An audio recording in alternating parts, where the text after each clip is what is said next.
How y'all doing? Good. Pretty good? Okay, it's Wednesday. Hump day, yeah, kind of. It's a little out of place this week. Yesterday I kind of wrapped up the Arab Spring and bringing us up to kind of 2020, 2021 with what's going on in the Middle East. Just kind of leave you with this. I've supported the Iraq War. Looking back in retrospect, I now think it was a mistake. When we got rid of these dictators, a lot of times what we got was worse than what we had. Syria, Assad is still in power, and ISIS has been really decimated. I mean, this is something President Trump can count as one of his accomplishments. They really went after ISIS. We had 5 different groups of people fighting against ISIS at the same time. You had the U.S., Iraq, Syria, the Kurds, and the Russians were helping too. So that is a good thing that they've been decimated, and al-Baghdadi is dead, the caliph. So they're still out there, but they're severely hampered like Al-Qaeda, and these groups are not gone. So we have to stay vigilant. Our government does. The CIA, the National Security Council, Homeland Security, they really have to stay on top of this sort of thing, okay? Because there are people that want to do us harm, both as a country and as individuals. And so it's the new world that you guys were born into. And so I really wanted you guys to just get an idea, of how we got to where we are today, okay? The Middle East right now is, pretty good. We'll see what happens with Iran. Iran is Shia, and most of the Muslim world is Sunni. And so, by virtue of our kind of having Iran, their government as an enemy, we have some natural allies in the Middle East, like Saudi Arabia and others, although they may not appreciate, the freedoms that we have and the religion that a lot of us have. But we have a common enemy in Iran. Now, you go back and look at the Obama administration and their relationship with Iran. It was much cozier than the Trump administration. So now that we have a new president, okay, because President Biden was sworn in at noon today, okay, we'll see how that foreign policy works, okay. I've heard some positive things from some of the nominees for Secretary of State, Secretary of Defense, about kind of backing up what Trump was doing with China, and not sure about Iran, but we'll see. Okay, so I'm going to move forward, guys, and I know you probably got a quick overview of World War I last semester when you were at home. Okay, and I know how difficult that was. So I want to do a little bit of a review of World War I with you today, because this really sets the stage for what we begin to study in the notes. And I did create a module on Canvas for modules 17 and 18. Okay, so those notes were posted this morning. So your next session, if you want to print those off, or just if you're at home, you can pull them up while I'm doing my lecture, however you want to do it. Okay. I'll have them up on the board. Sometimes you can read them. Sometimes you can if I'm moving around and stuff like that. Okay. So those are available for you. So let me start. 1914 is when World War I started, right? Well, when people look at the causes of World War I, they generally talk about the isms, like different isms that led to World War I. Can you think of one? An ism? Cindy? How about nationalism? Remember hearing about that? Okay. All right. We're starting from scratch, I guess. Okay. Now, the unification of Germany was in 1870. Okay. Unification of Italy was in 1870. When we talk about unification, that's where they start to call themselves Germany, or in their case, Deutschland. Okay, that's what they call themselves. They call themselves Germany, Deutschland. Okay, but anyhow, and these countries start to, talk about, their ethnicity, their flag. They start to support their country, and then they start to compare each other to other countries, okay, and believe that their country may be superior to other countries. This is nationalism. It's like hyper-patriotism. Are you with me on that? Okay, so rivalries between nations based on nationalism. Militarism is another ism, okay?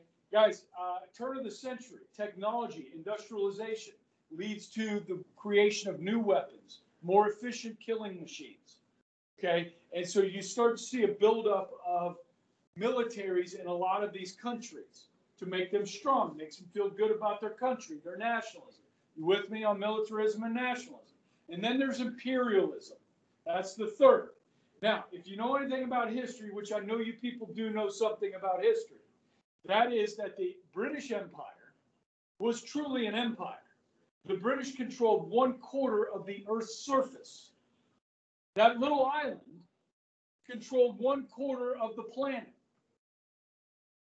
Okay, at one point, and had the strongest navy, the Royal Navy, in the world. So they could project their power, colonize in places like India, the Middle East, Australia, the New World, Africa, Asia. You with me? Okay, now, the French did the same thing, didn't they? The Dutch did the same thing. The Portuguese did it, right? In Brazil. The Spanish certainly did it, yes? But who was late to the game? Germany was late to the game of imperialism, of colonization.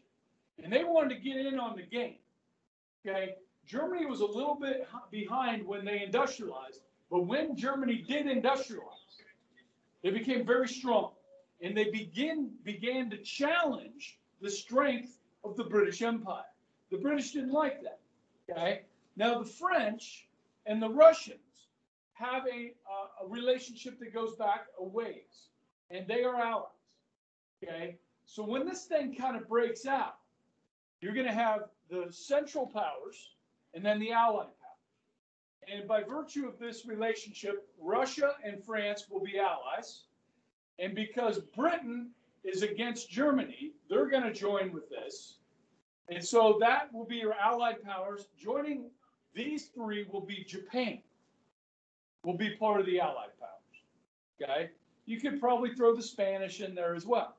All right? Now, the Central Powers are going to be Germany, the Austro-Hungarian Empire, Ottoman Empire, and Italy for about half the war. Italy will switch sides during the war. Guess what? In World War II, Italy will do the same thing. Okay? They figure out they're on the wrong side both times. Okay? Now, what really sparks World War I, besides these isms, and socialism isn't one of them, and communism isn't one of them. McCarthyism or Calvinism are not one of them. The three I gave you are the isms. Okay? One thing you always have to remember, and I don't know if you guys remember the assassination of the Archduke Franz Ferdinand. You remember that? Okay, this took place in Serbia, okay, in the capital Sarajevo. All right? Now, basically, the Austrian-Hungarian Empire wanted to expand south.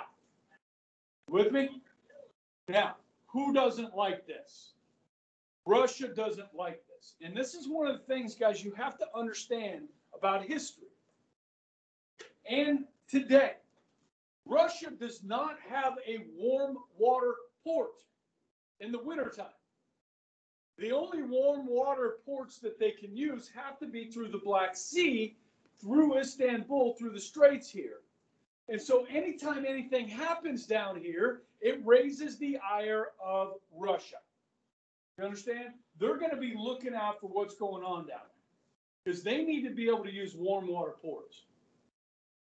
And if you look at historical maps throughout history, what you will see is Russia encroaching on Europe, receding, encroaching, receding, encroaching.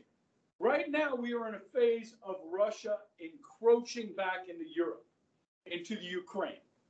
Okay, the Ukraine, which is used to be part of Russia, broke away after communism, and they started to move closer to Europe, the Ukraine. And Russia didn't like that. So right now, as we speak, Russia is meddling in the affairs of the Ukraine. Back when Obama was president, they actually took back this piece of land right here, called the Crimea. Okay? Russia sent in troops here and took it back. Okay? What did we do? Nothing. Now, if Russia invaded the Ukraine today, I believe that we would act. Okay? I don't know. I don't know. But I think we would. Okay? So, the Archduke Franz Ferdinand is assassinated here in Serbia. Basically, the Austrian-Hungarian Empire asked Germany for permission to invade. Germany said, we have your back. Okay? Now, here's another reason that you won't find in a high school textbook why World War I started and why these nations were willing to go to war. When Europe began to industrialize, people began moving off the farms and moving to the cities, right? To work in factories, yes? Now, how were the working conditions in those factories? Yeah, come on, guys. They were awful. Okay? What about the living conditions of the factory workers when they went home, living in the slums in these cities that were polluting? Okay? They were not good living conditions either. During this time period, you also have women pushing the envelope when it comes to things like voting, women's suffrage. So in essence, guys, industrialization led to a lot of social problems in these countries. I mean, if you look back and you go back and read Karl Marx, you read the Communist Manifesto, Karl Marx was living in London during the industrial era when it started to really boom, okay? And he was witnessing how these workers were being treated, okay? How they were living in squalor and so forth, and how those people needed to rise up against the man that was keeping him down. You follow me? So this is a witness to industrialization. So the leaders of these countries, because of all these social problems, were more than willing to change the subject by going to war. Because these social problems tend to go away when you have a war, because everybody rallies around the flag and everybody rallies together to win the war. And these social problems tend to go away. You with me? Okay? Guys, after 9/11, you can ask your parents about this. There was, I'd say about 9 months, maybe a year, where the country just like came together. Because Americans of every race, every religion, every background were affected by 9/11. Okay, and it brought us together. It didn't last real long, but it brought us together. Okay, and that's what these leaders are counting on in Europe.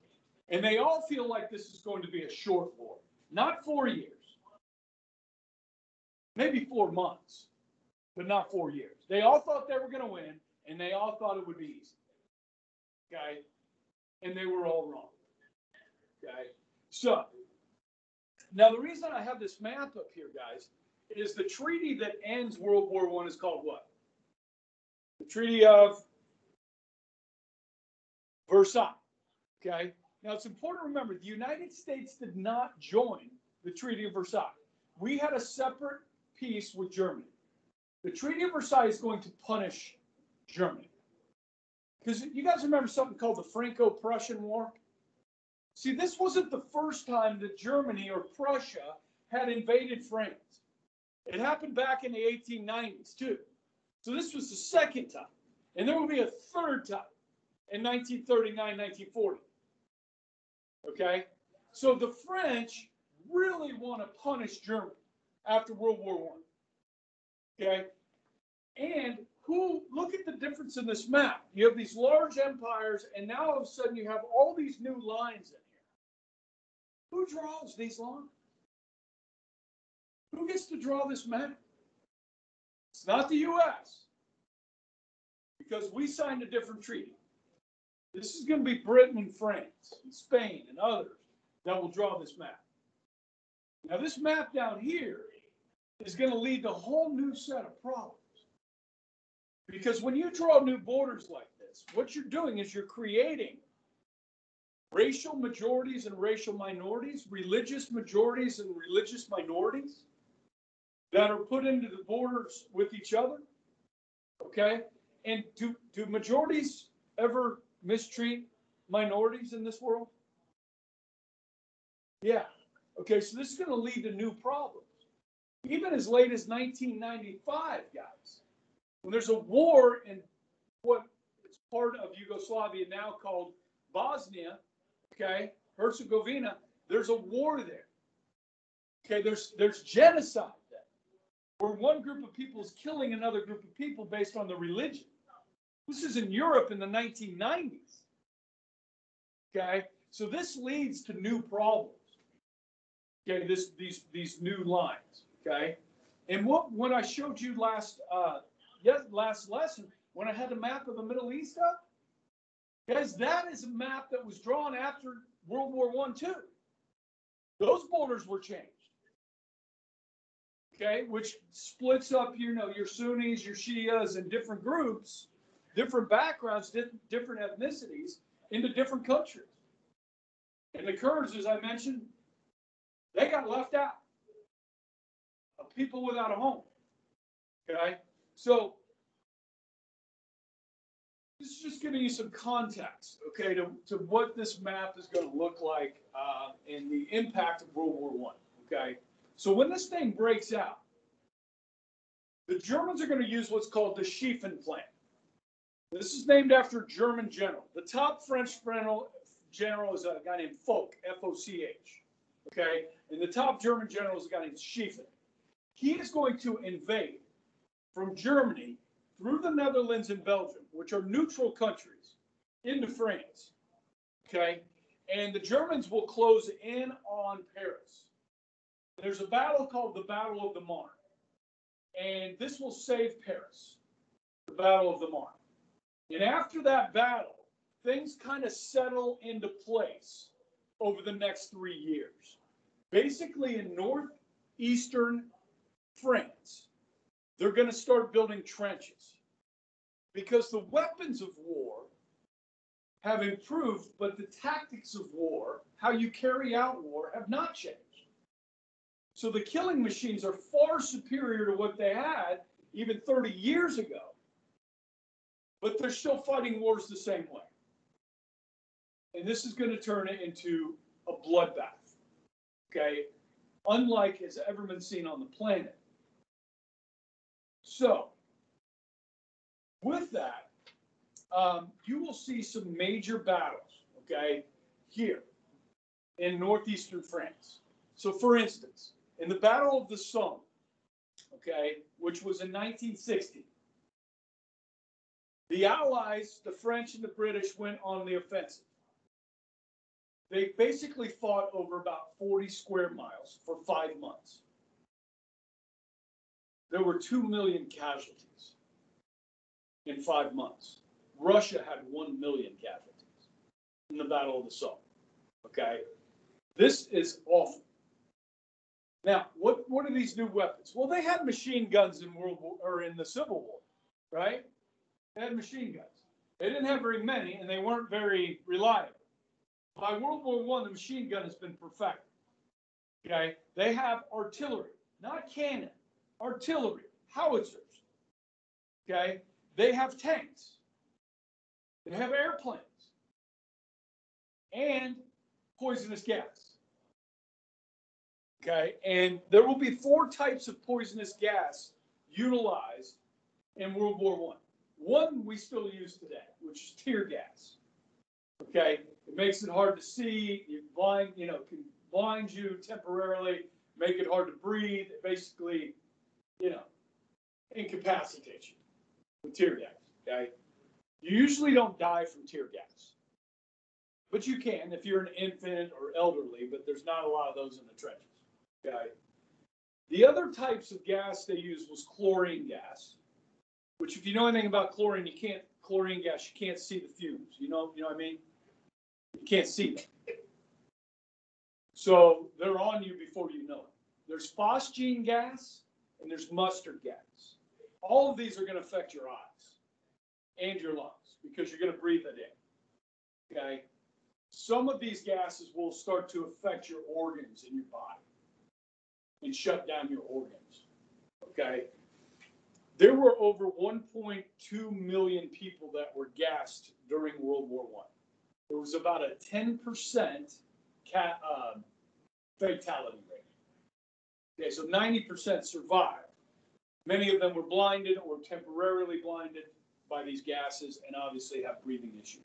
Maybe some long-term health effects from these gases as well. Okay. So guys, with the artillery, I mean, basically this is how it works. So they built trenches to avoid the machine gun fire in the artillery. So what they would do is they would put up barbed wire in front of their trenches, and the space in between the trenches was called what? Any guys know what that was called? Between the German side and the Allied side, in the middle, it's called no man's land. Okay. Have any of you guys ever seen the movie or read the book War Horse? Did you see the movie? Yeah. Okay. As far as depicting what no man's land was like in color, because most of what we have is black and white from back then, War Horse does a pretty good job with that. And then, of course, there's that movie 1917 that came out last year. How many of you guys saw that? Okay. Okay, come on, people. Let's go. Let's go. It's a pretty good movie, okay? But it takes you back into history. It allows you to kind of witness what that was like. Okay, what the trenches were like. And so what they would do is they would use artillery. They would bomb, okay, for not hours, but days sometimes. Okay, and then once they felt they had the advantage by shelling them for hours and hours, days, they would blow a whistle and they'd come out of their trenches, thinking they had the advantage because they had been bombing the other trenches. But there's rooms underneath these trenches where you can hide. Because rarely the artillery didn't really kill a lot of people.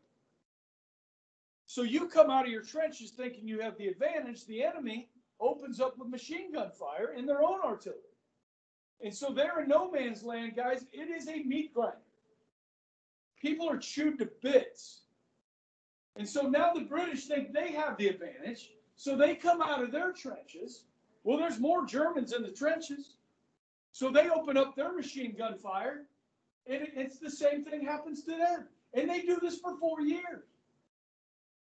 Then they start using tanks, which are really slow, that are not very agile, but it allows the troops to kind of hide behind the tank as they're moving across no man's land, giving them an advantage. But still the result is ugly.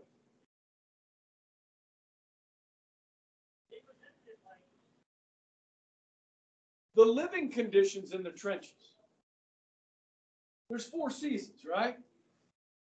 In the summer, it's hot. Okay? Fall, pretty good weather. Maybe get some rain. Then the winter sets in. Really cold in Northern Europe. And then the spring, you get rain.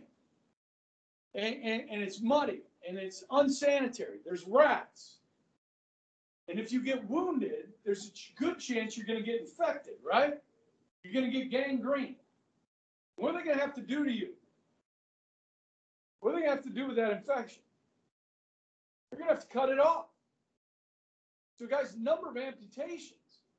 I mean, worse than the Civil War. You guys learned about that in the Civil War, right? The number of amputations. Okay? This is horrible. Now, guys, this isn't like modern warfare where, like, if you were to go to Afghanistan, you would go for 12 months and then you'd rotate out. You'd do a tour of duty. In World War I and World War II, guys, you went and you stayed until it was over. You didn't get to come home. You might get some leave, but you don't get to rotate out for 12 months. Okay? This is horrible. Now, the aircraft were first used as spotting the enemy, finding out where they were, and they would try and shoot each other down so that they couldn't spy on the others.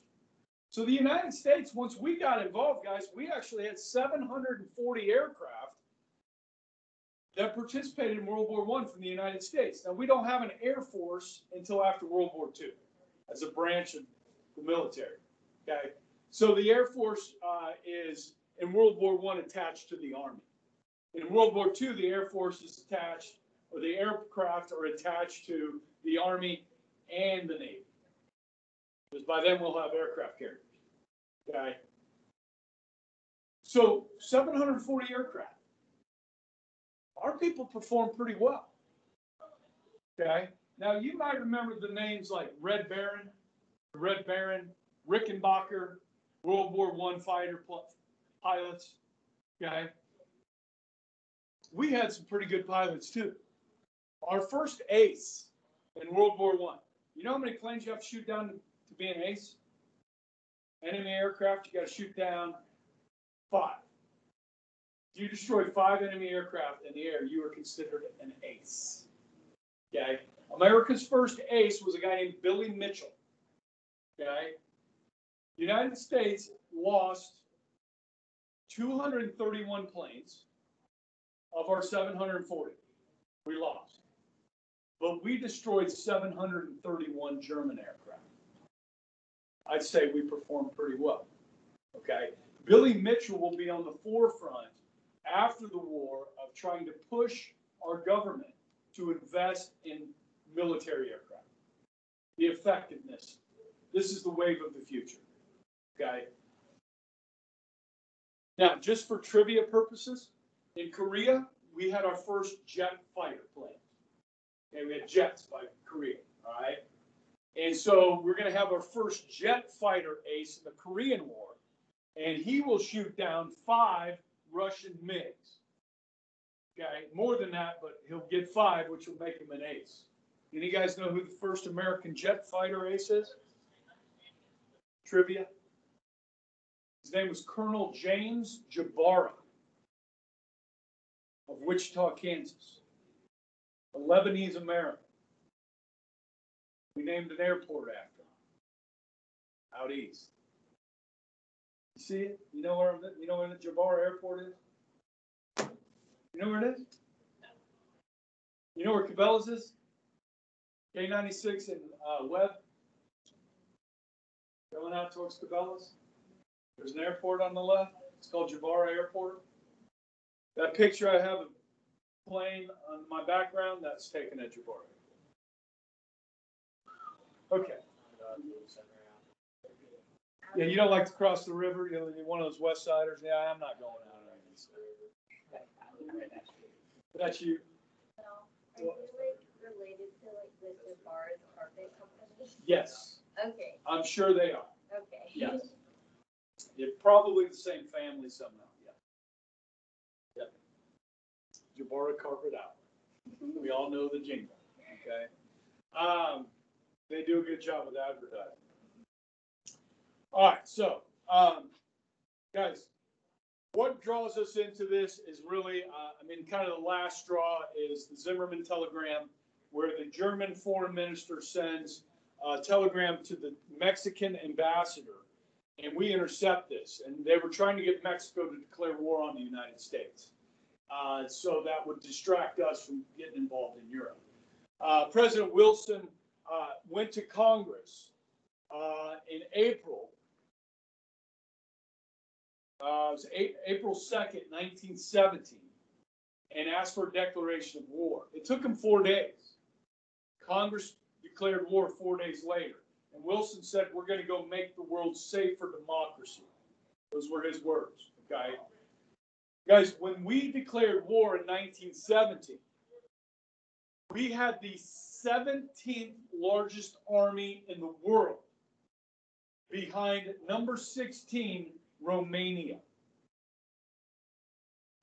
It is an American tradition to have a small standing army during peacetime. Okay, that's in a tradition here. We use the militia, now we use the reserves, right? The National Guard, the reserves, yes? Okay, so we have those people that are citizen soldiers that, you know, do 2 weeks every summer, 1 weekend every month, they train. They go to boot camp too. So they, you know, they know how to fire weapons and fight. Okay. But they're not part of the standing army, the active duty. Okay. So right now we have about 1 million in active duty. Okay. There are a lot of other countries that have more active duty than we do. Now, if you throw our reserves and our active duty together, well, obviously, guys, back in the 2000s, we were fighting a war in Afghanistan and Iraq at the same time. And we did not have to institute the draft. Okay. After 9/11, you had a whole lot of Americans join up to fight. You know what I mean? A lot of volunteers. Same thing's going to happen here. In fact, within 6 months, 500,000 Americans had volunteered to serve. 700,000 will be drafted. So we go from an army of 100,000 to 1.3 million in a matter of just a couple of months. Okay? Now, that army of 100,000 prior to war breaking out for us, we're chasing a guy named Pancho Villa around northern Mexico under the direction of General Black Jack Pershing. He was our top general. And we couldn't find this one Mexican bandit in northern Mexico with the whole United States American Expeditionary Force. And we're going to go win a war in Europe? Yeah, we are. Now, what we did have, guys, is the third largest Navy in the world in 1917. Our forebears realized that being a two-ocean nation that we are, we needed a strong Navy. Okay, and since the War of 1812, that has been a focus of American military might, is a strong Navy. Okay, we can project our forces anywhere in the world. You guys know how many aircraft carriers the United States has? 25. No, not that many. We have 12. Okay. 11 in service, 1 rotates out to be refitted or they build a new one. Okay, every few years. Now, do you know how many China has? They have 2. Okay, one is an old Russian one. Russia has 1. Britain has 2. France has 1. We have 12. Okay, plus all the destroyers that, you know, and cruisers and other ships that may be necessary for a major conflict. Okay, we have the strongest Navy in the world by far. Okay, now, but not back then. Okay, so we're going to have to get ready for war. Now, one of the things we learned from this war, guys, is that the United States can mobilize for war quite quickly. So I don't know if you remember this during the pandemic, right? At the beginning, there was always this need for respirators, like we were running out of respirators. Well, the President of the United States, Donald Trump, said some of our manufacturing companies, like General Motors, they said, you need to switch over some of your manufacturing to building respirators, and other companies to build PPE, right? Personal protective equipment and stuff like that. So the government says to the industry, we need to mobilize for war. You think we had uniforms for 1.3 million people within months? Somebody had to make all those uniforms and boots and guns and ammunition and tanks and ships and planes. Okay, so you went from civilian manufacturing to military manufacturing like that. We showed we could do that. We're going to have to do that again, aren't we? Women will have to go into the workplace, into the factories to fill the roles of men when they go to fight. By the end of the war, guys, we had 3.5 million Americans in the Army. Okay, we went from 100,000 to 3.5 million in less than a year and a half. Okay, now 2 million Americans are going to go over there. 1.3 million Americans will see combat for a total of about 200 days. We will see a large number of casualties, the Americans. 250,000 casualties, wounded or dead. The dead will number about just over 100,000. But what's staggering about that, guys, is about 50,000 to combat, 57,000 to disease. Okay? So that tells you, I mean, just, as far as medicine goes, we still got a long way to go. Okay? And it's amazing if you look at the Iraq War and the Afghan War, how many Americans that were grievously wounded survived because of battlefield medicine. You know what I mean? We have come a long way. All right. And with the work that's been done in prosthetics, okay, and surgeries for reconstructive surgeries, plastic surgeries, we can hopefully give these veterans some type of ability to work, to lead somewhat normal lives. Okay, that wasn't the case back in the early 1900s, guys. So these amputees, and guys, there are millions of them in Europe. So guys, when this war is over, there's a daily reminder on the streets of Berlin, of Moscow, of Paris, of London, of Budapest, of the horrors of war. There's a daily reminder. Okay? So, the Americans are going to go over there. We're going to fight. We're going to help push over the edge the Allies. We got 1.2 million more troops helping out. You know what I mean? So this was a big boost. General Blackjack Pershing was the guy in charge. Some of our troops were being sent to France without being trained. Like as soon as they drafted them in, they put them in uniform, they put them on boats and sent them to France without even learning how to fire a weapon. Pershing said, I'm not putting these guys in a fight until they've been trained. So a lot of our troops were trained in France before they went to fight. Okay. Now, Blackjack Pershing, you guys heard of that guy? Okay. He's pretty famous, but they call him Blackjack because back during some of the Indian conflicts that we have, Native American conflicts, Pershing led a group called the Buffalo Soldiers. You guys know who the Buffalo Soldiers were? Yeah, you can put two and two together, right? Right?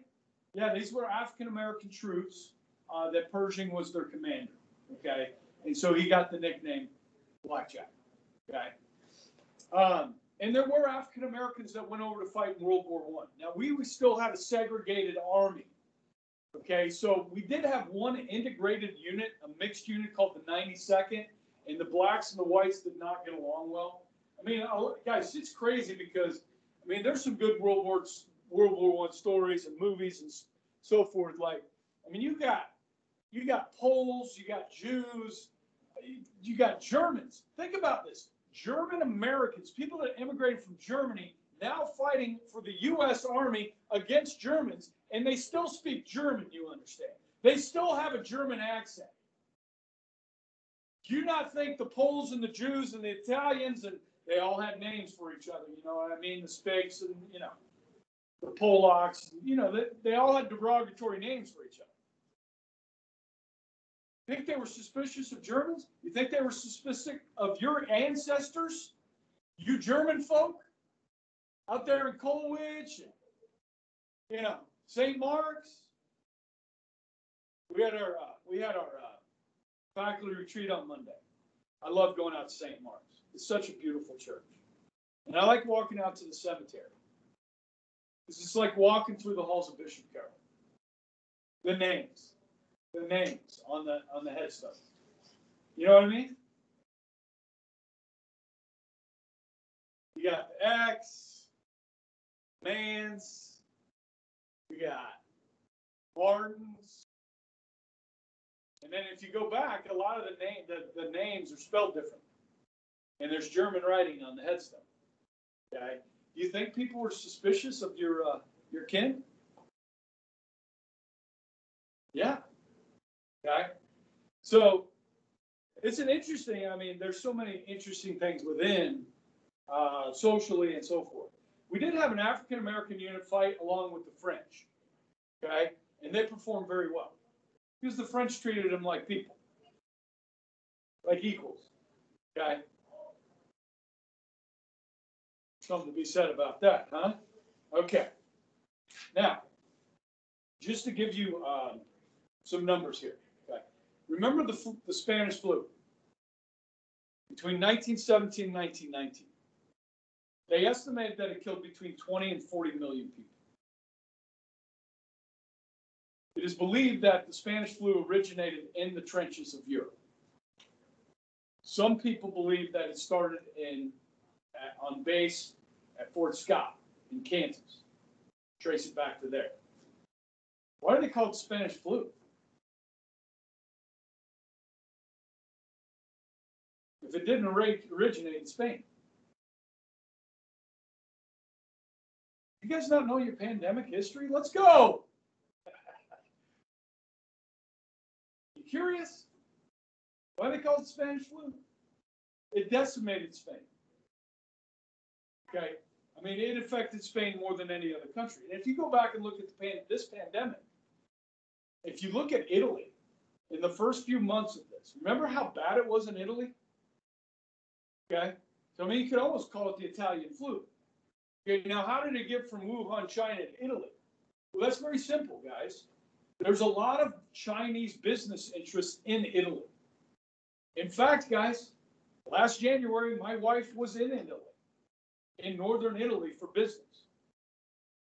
One of the guys she was traveling with got really sick for 3 days. And he stayed in the hotel room. Then when he felt better, they got in the car and they drove to Belgium for other meetings. She was in the car with this guy. And then they got on an airplane and flew back to the United States. We're pretty sure he had COVID. Okay? I mean, the symptoms, you know. This was January, and then news started to kind of break on this in January, right? And then Italy got hit really hard. By March, we were, well, shutting things down here. Okay? 20 to 40 million people from the Spanish flu. Now, that's a big gap between 24. We don't know for sure. Like with COVID, we looked it up second hour, okay? The number here in the United States, I think, just hit 400,000. Now, listen, you guys know that hospitals get paid more money when they classify death as COVID, yes? So there's a lot of people dying that they're listing as COVID. Now, the other thing is, this affects the elderly the most, right? So if you're in your 80s, your chances of dying from COVID are higher, much higher than if you're 18, yes? So these people that are in their 80s need something, that something's going to lead to their death, whether it's the flu, a bad cold that goes to the chest, they get pneumonia, they can't, you know what I mean? Something's going to kill these people in their 80s, and COVID is something that is really, you know, pushing that, okay?